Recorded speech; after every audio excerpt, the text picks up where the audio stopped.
There you go. This is, you know, we got the first agreement right here, signed and Yes. Delivered. Between this conflict of interest, obviously, is something that's very evident. Also, I would assume to Kristalina Georgieva and Melinda Gates. I want to hear your opinion about this, but I do want to get Ambroise here in at this particular point. What I would like to stress is and I think what Amy says is very comprehensive, and I'm not going to speak about that. What I think is missing, including in financing innovation, technology, etc., is often the financing. We, Kristalina and myself, we come from public institutions. We are big institutions, but we are almost very little compared to the needs. So what can we bring? What we can bring is trying to develop the market, the financial market. And let me give you one example. For the last 10 years, our two institutions have been very active in financing, in issuing green bonds. Very active. And the truth is, climate change challenges are everywhere, and green bonds are mostly in advanced economies. And for that reason, what we have financed together with a fund created by Amundi is financing buying green bonds that will be issued by financial institutions in emerging markets, so that it can trigger interest and try to create a market. We will need that. We need to de-risk operations so that we can bring in, crowding in private sector investments. Otherwise, we will not find the magnitude of investment that are needed to answer not only the policy-making challenges, but the financing challenges. And the policy-making challenges, of course, are right there. Melinda, did you want to add right? Yeah, I want to add a positive example, two quick positive examples of where I've seen good policy making that might kind of go against the grain that you would have thought, which is, first of all, in Kenya. So M-Pesa, the digital money system, grew up in Kenya. At the time, which was the early 2000s, the government of Kenya was under tremendous pressure from the banks to not allow the cell phone companies to create a digital wallet. And the government of Kenya decided to not listen to the banks and to allow a regulatory environment that let the cell phone companies step in. M-Pesa got born, and what has come out of that, it was one of the first places to have mobile money. Now they've got M-Swahili, which means you can now, besides having a digital bank account to do services, you can have credit, you can have insurance products. The government of Tanzania learned from Kenya's example, and they said, okay, we like their example, but guess what? It turned into sort of almost, to be honest, a monopoly. And the example that I'm giving you was actually when the government let the regulations go and let the cell phone company come in, it was Safaricom came in, and it was DIFD, the UK's development arm that put the money in for that initial investment. So it grew up, M-Pesa. Tanzania looked at the example and said, well, we like it, but we'd like to have more cell phone operators come in. We don't want just Safaricom. We want an open, robust environment. And so they did certain things to leave an open, robust environment. Fast forward many years later, India, again, tremendous pressure from the banks to not let the cell phones create these digital wallets. So the Indian government learned from the examples around the world, Kenya, Tanzania, Bangladesh, Philippines, and they said, we actually are going to allow this. The banks said, we'll do that. We'll do these digital wallets. Well, they did it. They opened these accounts, but nobody was using them. So they created a regulatory environment that they felt was safe for consumers that allowed the cell phone companies to step in. And in addition, they decided to create the Aadhaar system, which was a unique personal ID number for every single citizen. And they literally brought everybody, or in the process of bringing everybody to the digital economy. Now they're creating what's called an India stack, the other pieces of the digital backbone, so that businesses, private sector, government sector, NGOs can all play in their own unique space. So to me, that's a perfect example of waiting on the regulatory environment, watching it, getting it right, and then each country learning and building on it over time. Kristalina, please. I actually would pick it up straight from there. We see our role, the role of the multilateral development banks, to be a transmission line of this learning. And for example, in Africa, we work now a lot on digital ID. Not only we work on digital ID, but we want to make it so that it would be uniform across countries, so that would ease the movement of goods and people and services. I very much agree with this creating markets function we have. I want to make 2 points. One is on entrepreneurship and the importance of adaptable policy making. I made that point in my previous intervention, and I just want to stress that this is a must.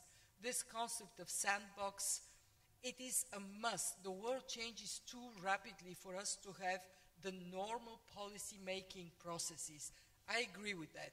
Where I have a disagreement, profound disagreement, is when you set a new taxes. So here is my advice to policymakers. Very lovingly, I love you as entrepreneur, and very lovingly, I will tax you. Because we need this taxation to create more equality in our societies, to invest in public goods, and to invest in addressing the very big problems of tomorrow that markets on their own will not solve. So, with all my love, tax you. Can I have a right of reply to all this? Strive. Are you feeling the love? Almost. In almost every market, we are the largest taxpayer. What you got to make this distinction is not a tax that you have on the large developed companies, but allowing the entrepreneurs to develop properly. Once you get to a place where you now see something like a telecommunications company as the only tax, then there is no more investment takes place. Okay? We have a problem in Africa today where most of the large telecommunications companies are exiting the markets. So who's going to invest? So there is a balance, absolutely. We need to ensure that there is proper taxation. But if you focus on taxing, for example, financial services to the poor, then who is going to? They're not going to use the services. And we've seen this on the internet. Taxing people for using things like WhatsApp. I won't mention countries. You all know. So we need to be careful how we harness inclusive growth. So it is a policy matters. That is really what I want to say in this room. Certainly for us as entrepreneurs, policy matters. And the best policies are the ones when you talk to us. Talk to us. There's no harm. You may not agree. You may go off to do something completely different. But it's always nice to know that we are talking to each other and that what's coming through is consistent. If we wake up in the morning and something we had no idea was coming suddenly hits us, we become anxious and we will not invest. That's all I'm saying. Well, I would say the love affair has potential, but still needs some work. I think we can work on that. Minister, we're almost out of time, but I do want to give you the opportunity to address this audience with some short final remarks about, obviously, we are in Bali, we are in Indonesia. What is the impression that you would, those of us who've traveled far to be here, what's the impression you would want us to walk away with as far as the developments and the progress is concerned? Well, first, I would like to welcome you all here in Bali. It's really that your attendance in Bali for this annual meeting, IMF World Bank, is more like a vote of confidence to us, Indonesia, who hosting you all. And I hope you are going to have a very productive, but also a pleasant stay. And second one, just having experience staying here for 3 days, 5 days, 10 days, bring to your memory about Indonesia, that this is a well-governed, well-managed country. We are promoting tourism. Please spend as much as possible your dollar here. That's important for me. Well, we're here all the time in the Marriott. Exactly. Well, after that, you are going to have quite a lot of time to spend your money. But the theme for this IMF World Bank annual meeting is very important. This is the meeting in a very important time of the global economy. So we do hope with the ambience environment that we provided here, that first the policymaker that Stripe mentioned earlier is going to have a time to meet and reflecting that we want to get together to make the progress continue, to avoid the damage of our policy to ourselves as well as to others, and to be able to believe that this world shared by all of us, 189 countries of the member of the IMF World Bank, that we are able to go together to make a progress together. Second one is, of course, the IMF World Bank annual meeting and this discussion about technology.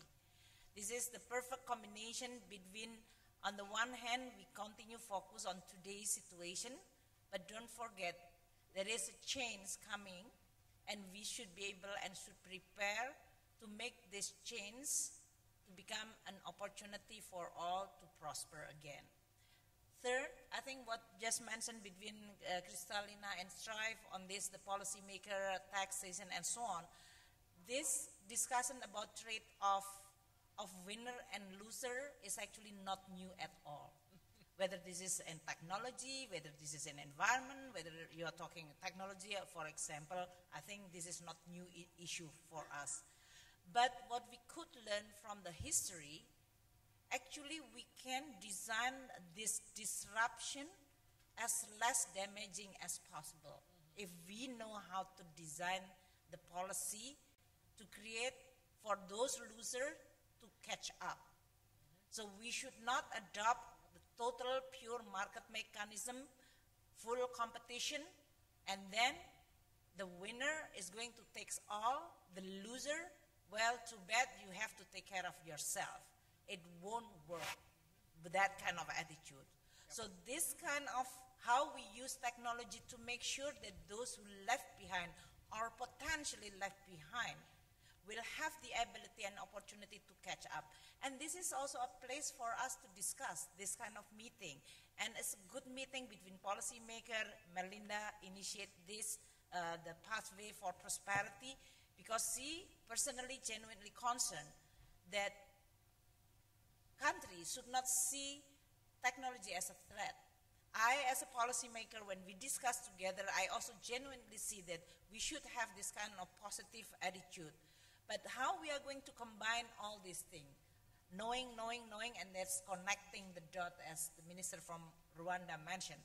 And this is exactly the place and a perfect place because Bali is an island of gods. So we can easily help to connect, and then we can discuss. You have a good quality of place to meet. We have a good topic to discuss.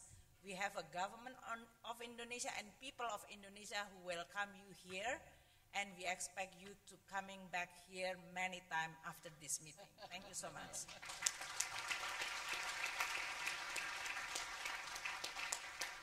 Well, I think I can attest and speak for all non-Indonesians here in this room that you have been a wonderful host.